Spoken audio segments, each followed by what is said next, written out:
जो बादशाह जुल्म करता है उसकी हुकूमत नहीं चलती, जालिम बादशाह की हुकूमत नहीं चलती, जुल्म करने वाले बादशाह की हुकूमत नहीं चलती। जो जुल्म करने वाले बादशाह हैं वो खुद भी निस्तनाबूद हुए, खुद भी बर्बाद हुए और उनकी हुकूमतें भी बर्बाद हो गई। यहाँ तक कि बहुत बादशाह आलम कायनात में आए, सब के सब दुश्मनाने इस्लाम के दुश्मन बादशाह जितने रहे वो सब के सब मुसलमानों को आतंकवाद बताते रहे कि ये आतंकवाद है, ये फिसादी है, ये झगड़ालू है, ये लड़ाइयाँ करते हैं। मुसलमान कभी आतंकवाद नहीं होता। मुसलमानों हुकूमत गौर से सुनो, मुसलमान कभी आतंकवाद नहीं होता और जो आतंकवाद होता है वो मुसलमान नहीं। लेकिन जालिम बादशाह की हुकूमत जुल्म की बुनियाद पर नहीं चलती। कोई भी जालिम बादशाह हो, अगर हुकूमत चलती है तो मोहब्बत की बुनियाद पर चलती है, हुकूमत चलती है तो वफादारी की बुनियाद पर चलती है। बादशाह तो बहुत आए, बेशुमार बादशाह आए, दुश्मनाने इस्लाम बादशाह आए, कौम की सरदार भी आए, जैसे अबू जहल आया, बहुत बड़ा अपनी कौम का सरदार था। लेकिन जब उसका वक्त आया तो जलील होके मरा, रुस्वा होके मरा, ख्वार होके मरा। जंग बदर के मैदान में नन्हे नन्हे मुजाहिदों ने नन्हे नन्हे हाथों से और नन्हे नन्हे तलवारों से जंग बदर के मैदान में वो नन्हे तलवारों को मारा गया। जलील होके मरा, रुस्वा होके मरा। फिरौन हजरत मूसा अलैहिस्सलाम के जमाना हयात में जब उसने हजरत मूसा अलैहिस्सलाम को परेशानियां पहुंचाई, हजरत मूसा अलैहिस्सलाम के साथ उसने जुल्म किया, परवरदिगार आलम ने उस पर अपना अजाब नाज़िल फरमाया।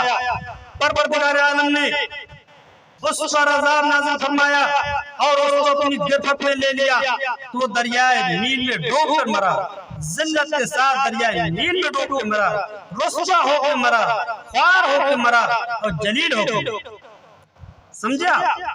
इसी तरह से नमरूद बादशाह ने हजरत इब्राहीम खलीलुल्लाह को आग में डलवाया, बहुत बड़ा उसने जुल्म किया। लेकिन परवरदिगार आलम की गिरफ्त बहुत मजबूत है और परवरदिगार आलम की गिरफ्त से कोई बचने वाला नहीं है। जालिम ऐ जालिमों, परवरदिगार आलम की गिरफ्त से कोई बचने वाला नहीं है और परवरदिगार आलम जालिमों और सरकशों को ढील देता है और वो झूठ को और ढील को अपनी कामयाबी समझते हैं। और जब जालिम के जुल्म गुनाह हद से ज्यादा बढ़ जाते हैं तो फिर अल्लाह ताला का अज़ाब आकर रहता है। इसीलिए जालिम बादशाह नमरूद पर जब परवरदिगार आलम का अज़ाब आया तो उसकी नाक में एक लंगड़ा मच्छर नाक के रास्ते से दिमाग पर पहुंच गया और वो जब वो दिमाग पर पहुंचा तो उसका भेजा खाने लगा। जब उसका भेजा खाना शुरू करता फौरन वो दर्द की वजह से चिल्लाता, दर्द की वजह से किराता, दर्द की परेशानियां बहुत मुश्किल से बर्दाश्त करता था, दर्द से करवटें बदलता था। दर्द की इतनी बड़ी दिक्कतों बेचैनी उसको होती थी कि करवटें बदलता था।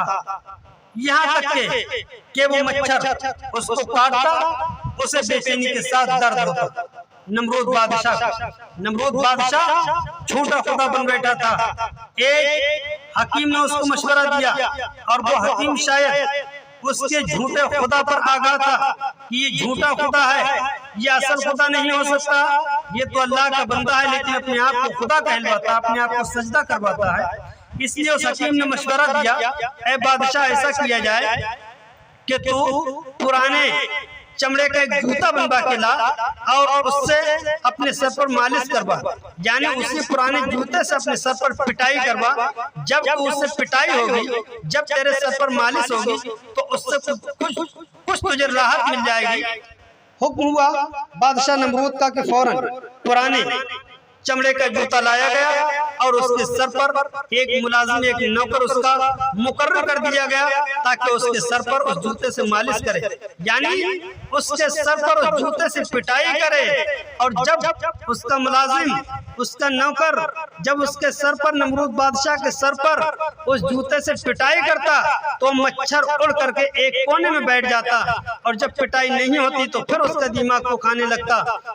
बादशाह ये समझ रहा था कि मेरा इलाज हो रहा है, लेकिन इलाज नहीं, परवरदिगार आलम ने उसे जिल्लतों में मुब्तला कर दिया था, उसे रुस्वा कर दिया था, उसे जलील और ख्वार किया था। इसलिए वो बादशाह था, जालिम बादशाह था, तो परवरदिगार आलम ने उसे ऐसा जलील और ख्वार किया तो उसके सर पर जूतों से पिटाई हो रही है। समझा?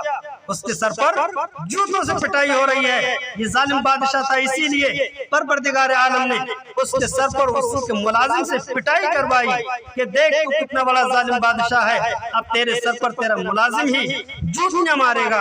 और इतनी जूतियां मारी गई, इतनी जूतियां मारी गई कि जूतियां पड़ते पड़ते उसका सर फट गया। बहरहाल हजरत इब्राहिम खलीलुल्लाह को ज्यादा परेशान किया तो हजरत इब्राहिम खलीलुल्लाह ने बाबल से मुल्क शाम की तरफ हिजरत फरमाई और आपके साथ हजरत इब्राहिम अलैहिस्सलातु वस्सलाम के साथ आपकी बीबी हजरत सारा रज़ियल्लाहु ताला अन्हा थी। पहले आप हिरा में मुकीम हुए, कुछ दिन के बाद मिस्र की तरफ आपने हिजरत फरमाई। वहाँ का बादशाह बड़ा फासिक व फाजिर था, उसकी आदत थी कि जिसकी शादी होती वो दुल्हन उसके सामने पेश की जाती, अगर उसे पसंद आती तो अपने पास रख लेता, वरना वापस भेज देता।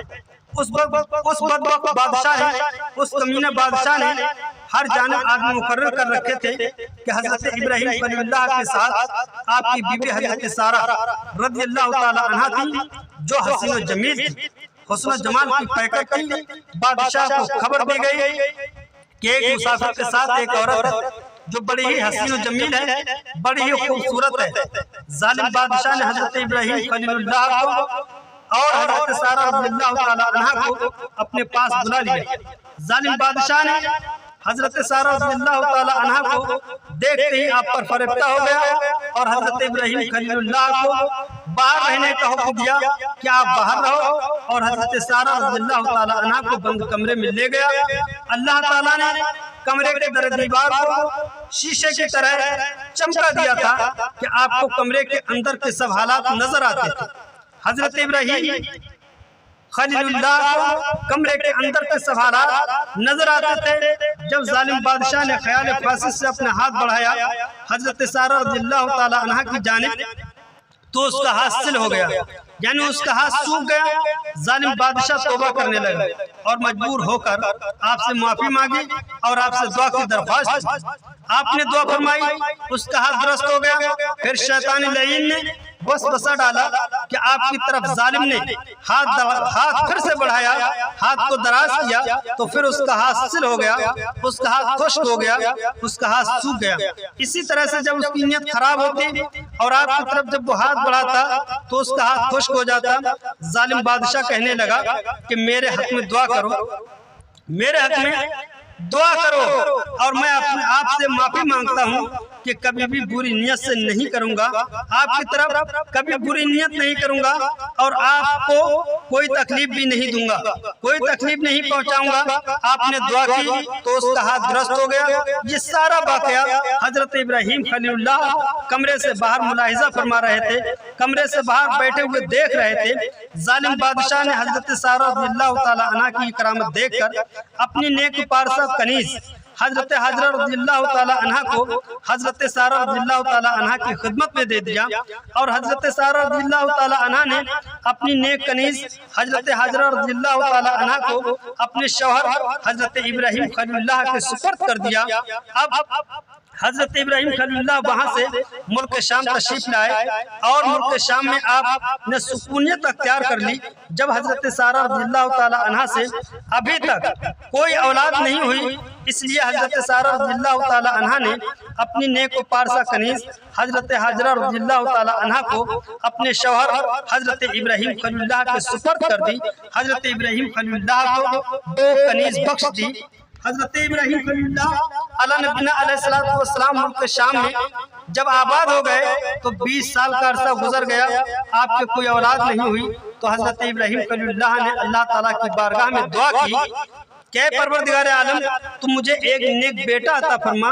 हजरत इब्राहिम खलीलुल्लाह की दुआ बारगाह इलाही में कबूल हुई और हजरत इब्राहिम खलीलुल्लाह के बुढ़ापे में आपकी बीवी हजरत हाजरा रज़ियल्लाहु ताला अन्हा के बतने पाक से हजरत इस्माइल अला नबीना अलैहिस्सलातु वस्सलाम पैदा हुए, जिनको जद्द अमजद हजरत जनाब मोहम्मद रसूलुल्लाह सल्लल्लाहु ताला अलैहि वसल्लम और ज़बीउल्लाह के मुबारक लक़ब से याद किया जाता है।